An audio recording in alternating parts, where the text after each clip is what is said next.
look at it and say, okay, this guy's as a kid, he's up in the woods, it could have been something else. Nobody else saw it. He could have just gone... Overactive imagination. Yeah, overactive imagination and everything else. So that was all well and good.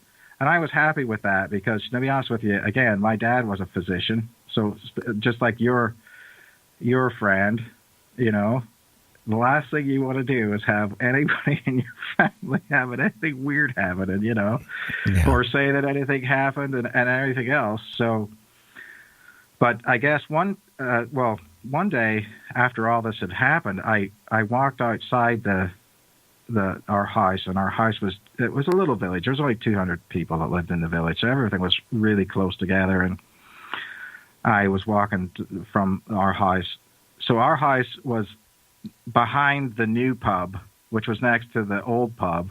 There was a little alleyway that was there, and then next to that was my papa's shop. And so I was walking through that little alleyway with my mom and my brother, and this wind came, and it looked like a dust devil, just not like a tornado or anything like that, but just, you see that in Eastern Washington, a little dust devil, or you see that with leaves or something in a courtyard. Oh, I've seen that actually in alleys where it looks like a little mini, what do you call it? Tornado, just kind of like going in a circle, picking little leaves up and moving them, and then it disappears. Yeah. And so my mom and my brother, they stepped into the side door of the pub, and this thing went through me. And so, but it wouldn't have had any force or anything like that. But at the same time that happened, I literally levitated off the ground. I popped up into the air, about 20 feet. And so, and I was just hanging there. And I remember that and saying, I didn't feel like I was lifted. I didn't feel like there was anything beneath me. I didn't feel like I was moving sideways or anything like that. So I went straight up, and the pub was a 2-story building, so it was 20 feet up. And my mom was terrified because she thought I was going to, whatever had taken me was just going to drop it, and then I was going to come down. Well, all of a sudden I started to move sideways towards the street, the main road that went through the town. And so my mom said to me, say no 3 times.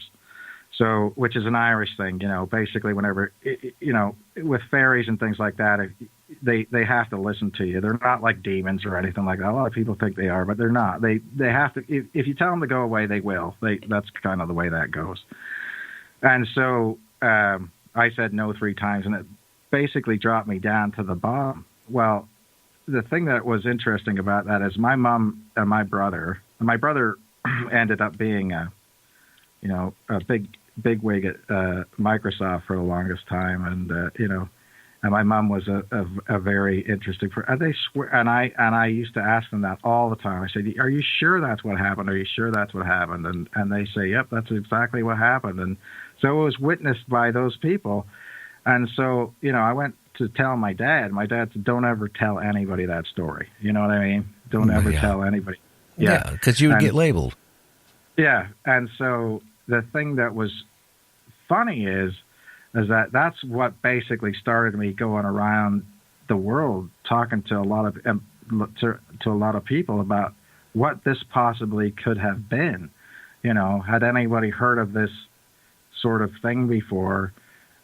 Because at the time, you were saying it wasn't until recently that somebody said, well, and again, that sort of goes back to my other story of, was it a Bigfoot? Was it a poltergeist story? I have it in my head that it was one thing, and to a lot of other people, it's a completely different thing, Well, and so I got to say this, okay? Now, look, we're going to go back in history. We're going to go back, before the Romans, even Incas, or any, let's go back to, when the Sphinx. Now, the Sphinx, we come to a conclusion, okay? It had to be made before humans walked the earth, or modern day humans, because they have recently discovered that, the wear on the backside of it was caused by water. and that meant the ocean at one time had to be there. So that was put there before, that happened. So that puts it before man. Now we look at some of these caves, going back, prehistoric time. It shows drawings of a man with a big helmet on, or men flying with some type of, on some type of device. Right. They weren't capable of even comprehending to even draw it on their own unless they saw it. They would have never thought, if you'd have never seen it, you would never thought about it. So how could you draw it? So that tells me that there's been a lot of things going on that, it proves that there's a lot of things that has happened, that shows that there's things out there that we can't account about, So it tells me, yes, is there Bigfoot? Yeah. Is there aliens out there? Yeah. I mean, I don't know if you heard when I had Nancy on, she runs a reporting center, UFO Reporting Center, out of North Carolina.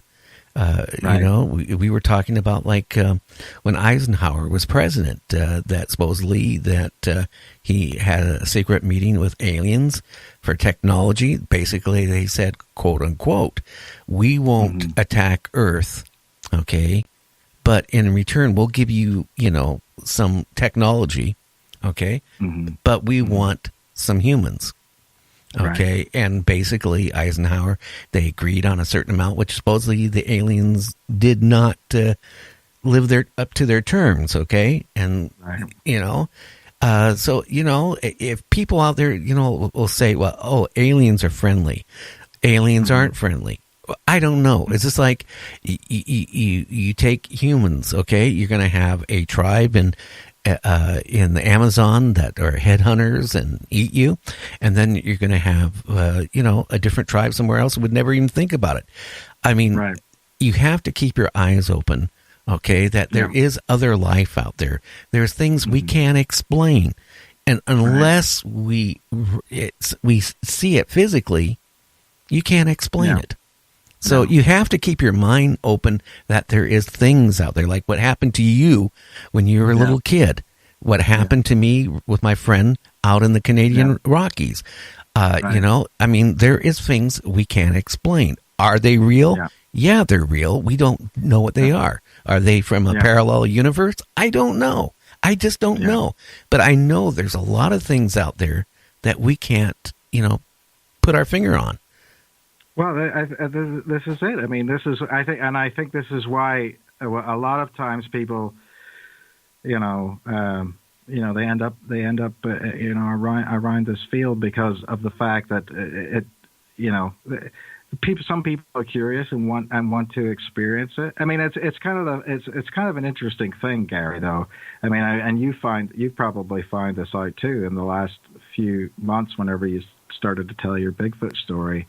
Is that people are envious of you that it happened to you, because they really want that to happen to them. Well, I'm going to say this. You know what? If you want to run into a Bigfoot, go somewhere where other people aren't going, okay? You go for it. I never going to go for it. I will say this. I have 8 kids. I've been married in this marriage 42 years, okay? This happened, I believe, in 2002 or 2003. I can't remember anymore. But my wife has repeatedly, because our kids are all growing now, but at that time frame, some of them were like 10, 11 years old, right? And my wife would say, well, let's go camping. Let's go camping. You know what my answer is? I'm not going to go camping.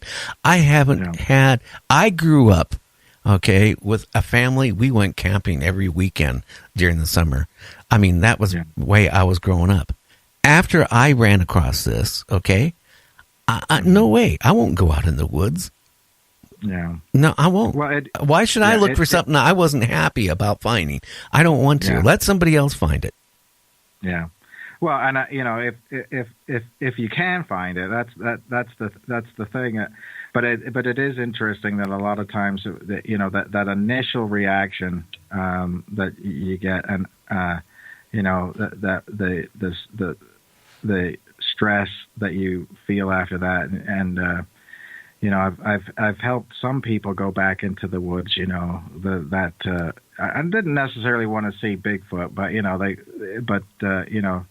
that they thought, well, let's just go out here and see, but because for some reasons, they've been out in the woods and they were hunting, and next thing you know, it's like either they see something or have that just complete fear and dread, and so that they just book it out of there, which I don't, to be honest with you, I don't blame anybody for that, but it's definitely an interesting thing, but you do get two minds where people will say this and that, and so if you don't want to go out in the woods, Gary, you're 66 years old, you don't have to. I don't have to. And yeah, exactly. And you know what? I'm at the age, if somebody doesn't believe my story, I don't care. I really don't care. But I can tell, okay? I can tell, like, when other talk show hosts come on or, post something or I talk to somebody when they have never ran into one in their life. They go by what they hear from other people or what they read on the internet. Okay? Right. I have no problem with it. You can believe what you want to believe, okay? Right. Just like Kevin, you can believe what you want to believe. I'm going to believe what I want to believe. All I can say is, the reason why I'm doing a paranormal show, because there's a lot of things out there that are totally unexplainable, okay? And until they can be proven, that there is no paranormal, that it's all fake, I'm going to believe in it. Because this is too many strange things that happen. Yeah. What happened to you when you were a kid? It took almost an hour and 20 minutes before you told anybody about this on the show. Okay, yeah. And and how many? If you would have told somebody that 20 years ago, okay, yeah. Or when you were in the military, if you said you saw such and such, what would have happened in your military career? Well, it would have been all over faster than it was over. Oh yeah, well. But but the thing about it is that this is I think that as far as you start to go through quantum physics and different things like that, whenever you start to talk about these different things, it's almost like that this whole idea of these paranormal or ESP type scenarios are becoming more and more actually trusted, not that they're not to the same extent.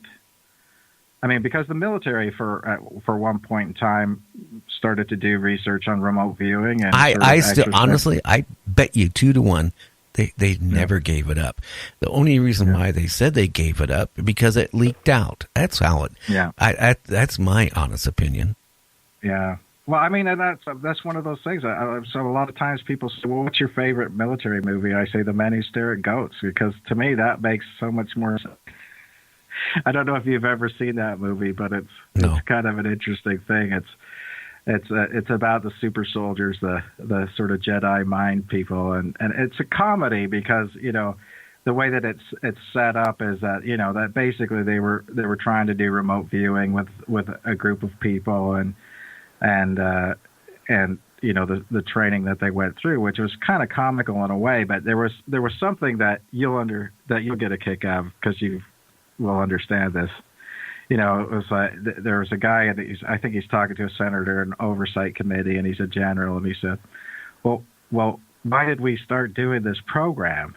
And it was, because the French had leaked to the Russians that we were doing it, even though we weren't doing it. That this one person was supposed to have, transmitted a telepathic message to a ship in, by the North Pole or something, like, or a submarine or something.